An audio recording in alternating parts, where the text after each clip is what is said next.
And then you see the book of Philippians written to that jailer and some of the other people Paul would reach. When Paul is in the worst situation, he sees himself as being positioned by God. Today, will you see that and say, God, I want to be positioned by you.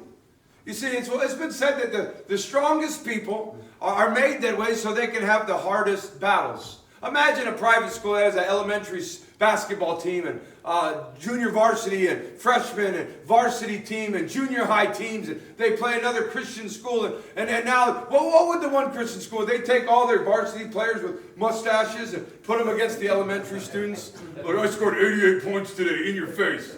And then I stepped on his juice box. No, you can't take the best guys and put them against the worst guys. That's not really a game. Last night we were playing basketball, and there was one little guy on the other team that he kept scoring. Because, he's a little guy. You can't just rip the ball from him or his parents will get mad, and the crowd won't like it very much. And this little guy kept making buckets, man. And I thought we were going to pull away, but they kept hanging in there. So at the second half, I go, guys, somebody's got to stop that kid, man. He's got like 15 points, man. And every time he'd get it, the crowd would cheer, yeah, and man, he wasn't missing. And in the second half, he takes his first shot. One of our big guys just comes out of nowhere and just smacks that ball. New! And you hear the announcer going, "You proud of yourself? You proud you blocked that? You really a big guy blocking a little kid there, aren't you?"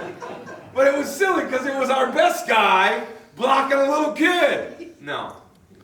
God will take people and he'll allow them to go through trauma, through hardship. Look at 2 Samuel chapter 10, verse 9. Joab says, "Give me the choicest men. Give me the best." Because we got to do something that's very, very, very difficult. And in this room is some of God's best. In this room are people that have had your heart broke, that you've been backstabbed. You've been hurt by people you love. You've been hurt by church. You've been hurt by everybody around you. You've lost jobs. You've lost opportunities. And yet, you're still in the fight. You're still in the fray. Maybe you've been through some battles. Combined record, Sifu Steve and I, 56-0. And yeah, you give that a hand. I'm 1-0, he's 55-0. Not bad. You listen to him. When he comes in the dojo, I tell the students, hey, you guys, listen to Sifu Steve. He knows stuff. He's been around. He's been in fights, man. He's been in cage fights in Mexico and Canada. He's been training for a long time. He's trained up champions. He's seen it all. So if I tell you something and he tells you something, you listen to him, all right? Why? Because he's been around. He's a veteran of these battles. And 1 Timothy chapter 3 says, when you're putting people into offices like deacon and deaconess and elder, you cannot have new people in those offices.